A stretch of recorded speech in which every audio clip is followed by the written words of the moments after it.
Okay, this is week 2 for MPX, and this week we went ahead and we did a review on an application. Now, the application that I chose was Extreme Landings, mainly because it caught my attention. There's a plane with an engine on fire landing. That got my attention right there. And I've always liked simulator games. So when I first started playing this game, I thought it was going to be intense and it'll be complicated and I would have to spend an hour learning how to play the game. Well, it turned out to be the exact opposite of that. The first 6 levels are actually tutorial levels and they're actually enjoyable. They're fun. They're not bring it back to the basics where it's teaching you how to tap on the screen to press a button. It actually shows you certain features of the plane and certain controls that you can use, which was real nice. For once you're done with the tutorials, you can kind of just fly right by into the game and play like a pro. So the feedback on the game, the device I was using didn't have any vibrations. I do think the game has some vibrations for the plane, but everything that you pressed, it would actually give you good feedback on it. It would you can hear the gears coming down when you put the gears down for the wheels.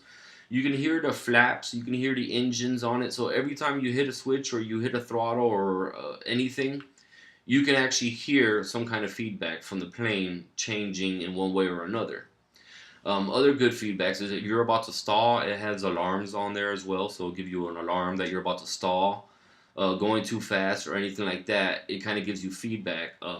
The positive feedback as a player is only visible through text, so it will say great job or good job or you can do better. There wasn't much words talking to you, telling you that you did a great job, as Sloan was mentioning in his video with Candy Saga, I believe it's called. So, with the flow and with the layout of the whole application, I would have to say after Angry Birds, everybody's kind of jumping on the same bandwagon with having a grid layout for menu or for levels. And you just go from top left to the bottom right, one by one, until all the levels are unlocked. This one has it similar. It's only using 6 compared to Angry Birds, where I think they use 9. So it's a little easier, but I mean, right off the bat, you understand what to do and how to go. They didn't overcomplicate it. You don't have to go jump through 1,000 different views and windows just to start flying. It's very simple. You can actually start flying with 2 clicks, which I enjoyed because that's the first thing I did, is just download it and start flying. I didn't want to read no tutorials.